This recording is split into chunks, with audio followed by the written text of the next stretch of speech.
जैसे कि आप सबको पता है, हमारे मनाली के क्षेत्र में एक मर्डर का केस रिपोर्ट हुआ था। और ये case FIR number 134/24 PS Manali का है, अंडर सेक्शन 103 बीएनएस। इस केस के इन्वेस्टिगेशन के दौरान इनफैक्ट रिटर्न स्टेटमेंट हमें मिस्टर पवन कुमार से आया था, तो हमें पता चला कि एक आदमी का एक शरीर वहाँ एक ऊपर के क्षेत्र में मनाली का एक क्षेत्र था, वो वहाँ बगीचे में मिला, सेब का बगीचा था, तो उसमें मिला था। तो जैसे ही हमारी पुलिस की टीम वहाँ पहुंची तो हमें मालूम पड़ा कि इंजुरीज थे उसको। तो इनफैक्ट जब हमारी टीम पहुंची तो हमें ये अंडरस्टैंडिंग हुआ कि ये एक ब्लाइंड केस है, इसमें मतलब कोई ऐसा लीड नहीं था हमें इनिशियली। कभी कभार जब मर्डर के केसेस होते हैं तो हमें पता चलता है कि आपसी में एक दो तीन लोगों का झगड़ा हुआ हो या ऐसे कोई पहले का कोई प्रॉब्लम हो जिसकी वजह से केसेस होते हैं, परंतु ये ऐसा एक ब्लाइंड केस था। तो आगे हमने थोड़े लोग सस्पेक्ट थे, तो उस सस्पिशन के बेसिस पे हमने 2-3 लोगों को हमने इंट्रोगेशन के लिए बुलाया और थोड़े से कॉन्ट्राडिक्शंस निकले इनके स्टेटमेंट्स में।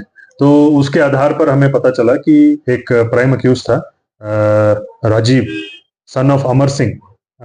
ये नेरवा का रहने वाला है, डिस्ट्रिक्ट शिमला का। इसका 32 इयर्स का है एज। और इसके साथ एक को अक्यूज भी था, mister Birbal, son of Mohan Singh, Paddar district Mandi का रहने वाला है। ये भी 32 इयर्स का है।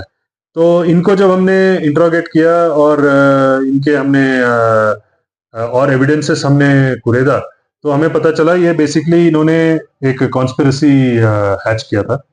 और ये मोटिव ऑफ द कॉन्स्पिरेसी ये था कि ये पर्टिकुलर मिस्टर राजीव, इनका एक रिलेशनशिप था जो डिसीज्ड है उनके वाइफ के साथ। तो उनका नाम है रेखा। तो जब ये रिलेशनशिप आगे बढ़ता गया तो ऑब्वियसली दे वांटेड टू दूसरे पार्टनर को एलिमिनेट करना चाह रहे थे। तो वो जब ये तीनों ने कॉन्स्पिरेसी बना के, इनफैक्ट जो राजीव थे एंड रेखा थे, उन्होंने उनका ये प्राइमरी कॉन्स्पिरेसी था। और उसके बाद उन्होंने बीरबल को इन्वॉल्व किया, उनको मोटिवेट किया बीरबल को कि ये व्यक्ति जो भी है, जो डिसीज्ड है, वो खराब इंसान है, उसको मारना चाहिए, उसको एलिमिनेट करना चाहिए। तो उन्होंने ये प्लान बनाया और राजीव एंड बीरबल ने एक बेसबॉल बैट लिया था, जिससे उन्होंने ये प्लान किया कि ये डिसीज्ड को मारेंगे। तो इस बेसबॉल बैट का उपयोग करके जिस दिन रात को ये हत्या हुआ, उस दिन रात को उस बगीचे में बैठे हुए थे और आपस में ये बातचीत कर रहे थे। और जैसे ही वहां पर विक्टिम आया तो उसके सर पे उन्होंने मारा और उसका जो शरीर है, डेड बॉडी है, उसको बगीचे में उन्होंने छुपाने की कोशिश की।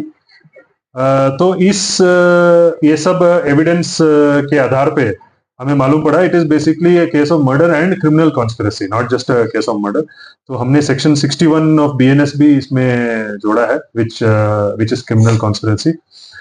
एंड हमने जो रेखा है, इनका ये डिस्ट्रिक्ट शिमला की ये भी रहने वाली है, 28 इयर्स ओल्ड है, इसको भी हमने अरेस्ट किया इस केस में। और इस केस में हमने मोबाइल फोन में जो भी बातचीत हुआ है आपस में इन तीनों के बीच में, उसका भी हमने एविडेंस उठाया है।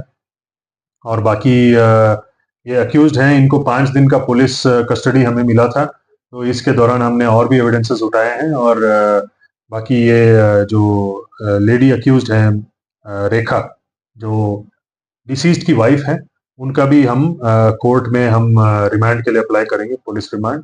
तो आगे का इन्वेस्टिगेशन हम कंटिन्यू करेंगे। तो ये रेखा कहा, राजीव जो मेन अक्यूज्ड हैं, राजीव और रेखा के बीच में एक फ्रेंडशिप था या और थोड़ा उनके बीच में एक रिलेशनशिप टाइप भी था। तो इसके आधार पर because they wanted to eliminate, दूसरे पार्टनर को निकालना चाह रहे थे पूरे रिलेशनशिप से, पूरा ये इक्वेशन से दूसरे व्यक्ति को निकालना चाह रहे थे, तो इसीलिए उन्होंने ये प्लान ऐसे बनाया और इनको जो डिसीज्ड सुभाष है उनको एलिमिनेट किया। इस कॉन्स्पिरेसी को बर्स्ट करने के लिए कितने लोगों की टीम बनाई गई थी और कितने समय में जो है इसको ब्लाइंड केस को जो है सॉल्व किया गया?